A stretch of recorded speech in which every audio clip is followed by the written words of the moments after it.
I'm Connor Old, and welcome back to another episode of More Than Kurosawa.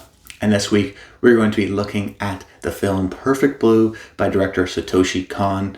If you're new to the series, what I do every single week is pick a different movie from a different Asian director and try to help you understand the wide world of Asian cinema.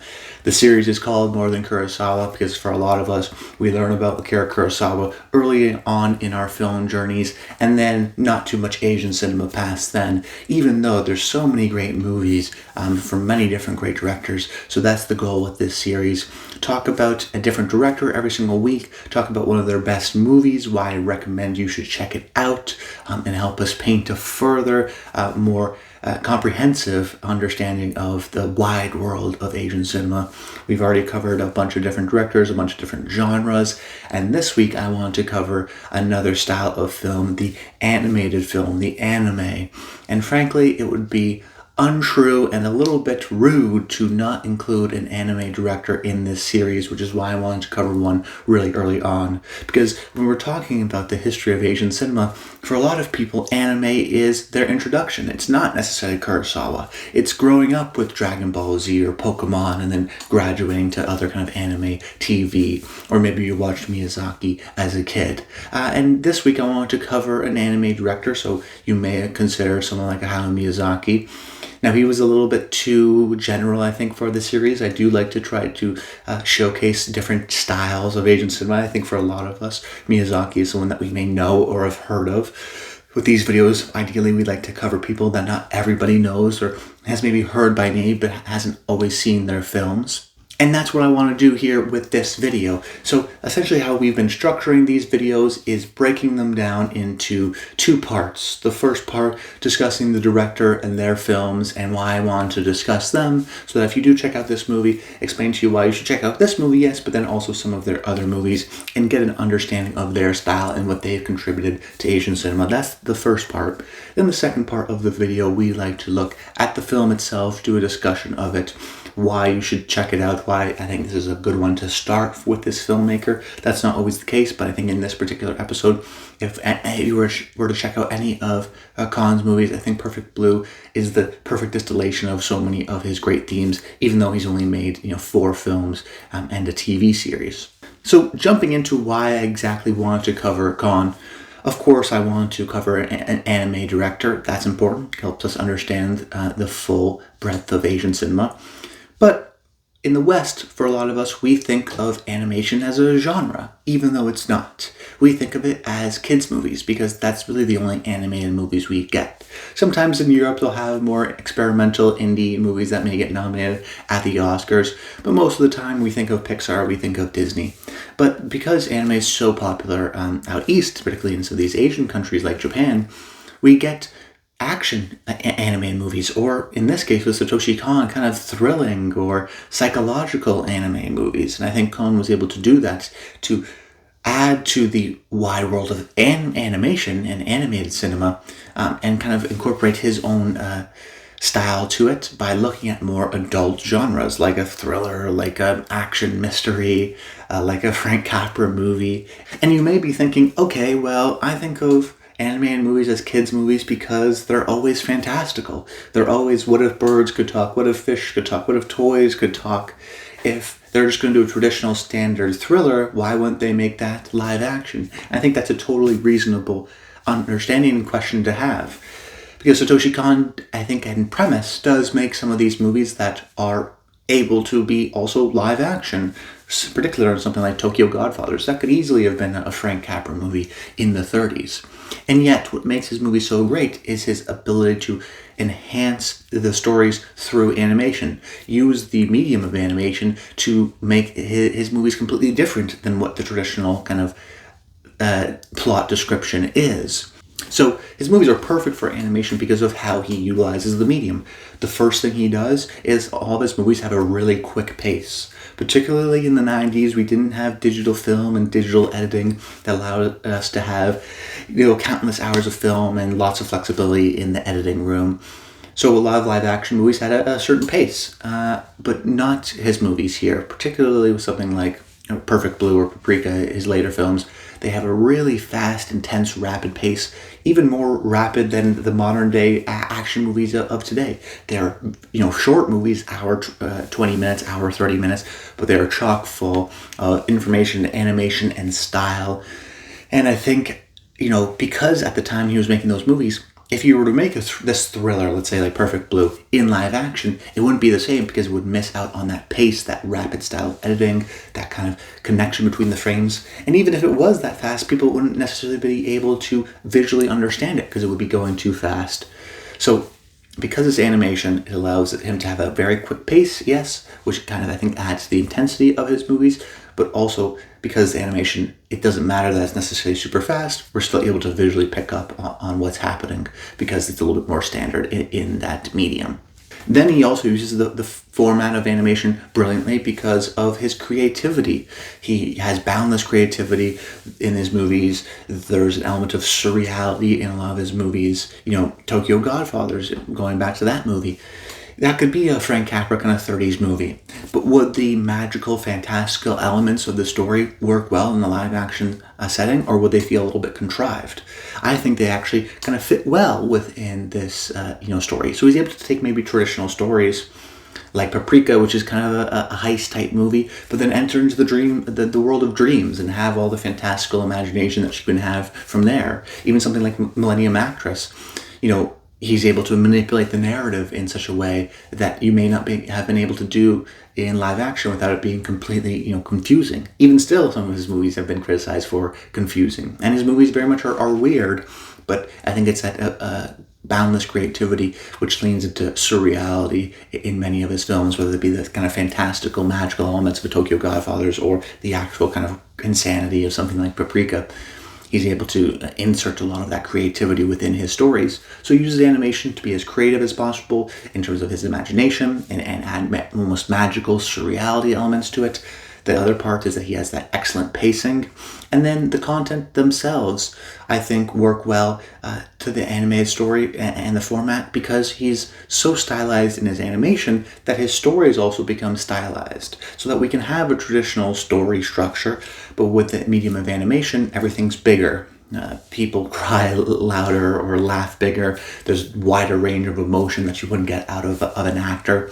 There's an appreciation that, okay, this is an animated movie. We don't need to be super subtle and serious. So the realism kind of goes out the way. And as a result, we can have a story with heightened emotions. We don't need to necessarily obey the rules of logic. So we could have a more heightened experience because the actors are heightened in their actions and their emotions. So that when we feel the kind of horrors of Perfect Blue or the action in Paprika or the emotion in Millennium Actress, it's heightened to another level, even more so than it would be to a live action movie, because the animation style allows us to appreciate the more heightened elements because it feels a little bit more true to the medium. So Satoshi Kon was one of the best to do it in my mind. Only made a select number of movies, but all of them are fantastic and interesting to dissect and look upon. But today, I think I want to cover what I consider his best movie in Perfect Blue. One of maybe the best movies of the 90s. One of the best animated movies I've ever seen.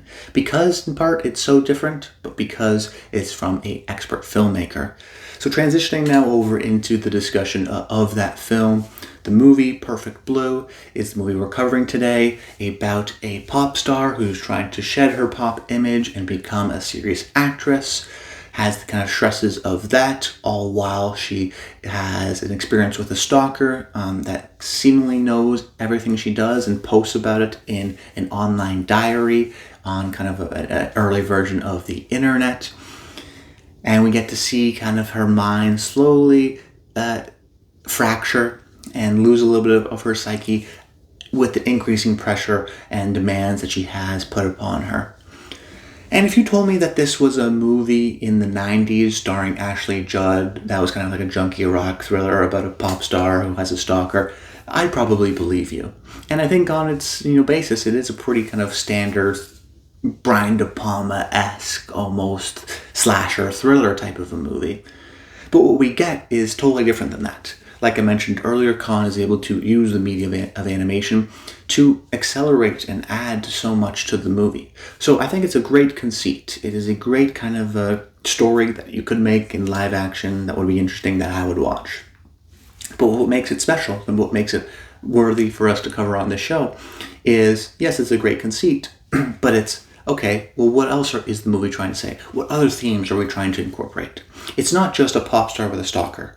It's a pop star trying to be an actress with a stalker. The stalker who posts online versions of a journal, essentially a diary, pretending to be the pop star.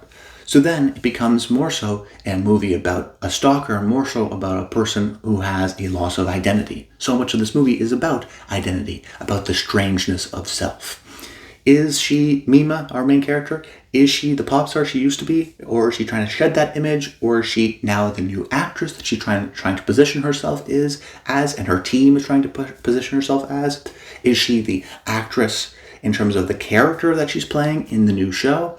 Is she this person online that she's continually reading about that seemingly knows so much about her? Who is the real Mima? So it's a movie that has an interesting concept, but then adds in these thematic complexities of self, of identity. And then, okay, so what? It has, some interesting visual thematics. So why do I care about this? Well, that's where Kon comes in. So he's able to take this great story and add in some of those interesting themes and thematics. But then also he's able to make it visually interesting by essentially using a subjective point of view. We're constantly kind of seeing things from Mima's perspective.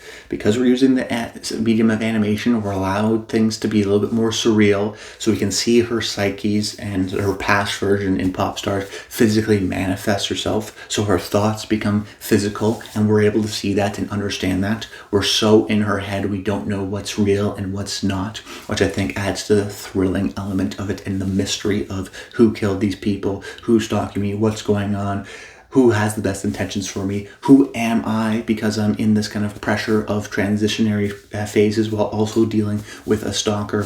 So because we have that subjective point of view, we therefore feel the emotions of the character even stronger, combined with some of the quick pacing of Kon's movies, and what you get is this anxiety, intense kind of a thriller.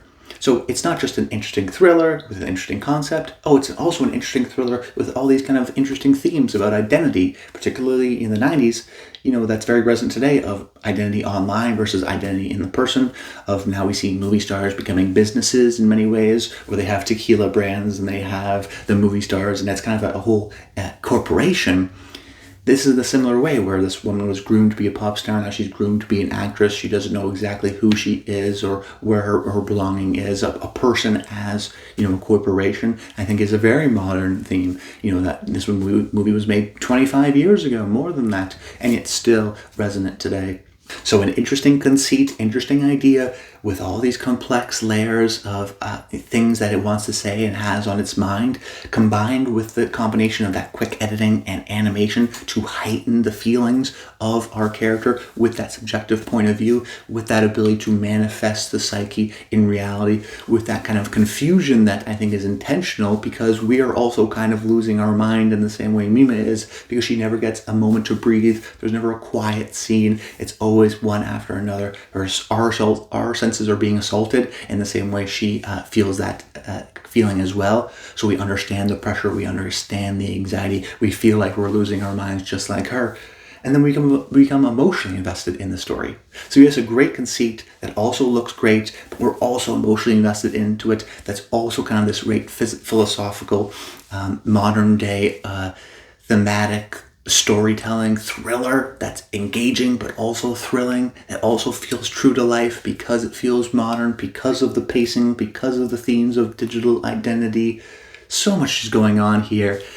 So when you watch a Satoshi Kon movie, you can feel overwhelmed, particularly his last movie, Paprika. There's so much going on, you feel like you need to watch it multiple times. But what's great about Perfect Blue is I think it assaults your senses in all the best ways, but you get out so much of that even though it's an hour and 20-minute movie, there's so much going on within the movie. You're constantly engaged, you're constantly entertained, but you're also constantly thinking and impressed by what he was able to do with this story told in this style. It's you kind of find out eventually that, oh, this was the best way to tell this story, which is what makes the movie so great. I love when I see movies that just make so much perfect sense, that you know this is the best version of it. You know that this was so carefully thought of and crafted. And I think Perfect Blue is a very well thought through and crafted movie with a lot of care. And I think you can just see that when you're watching the movie. It feels so satisfying, it's entertaining, but I also think it's emotionally and thematically rich. And it's a perfect example that when it comes to Asian cinema, there is more than Kurosawa. But that's about it, guys. I hope you enjoyed the video. Make sure you comment below. Let me know your thoughts on the films of Satoshi Kon. If you've seen Perfect Blue, if you're excited to check it out, I'd love to hear that in the comments down below. But that's about it. Until next time, stay tuned.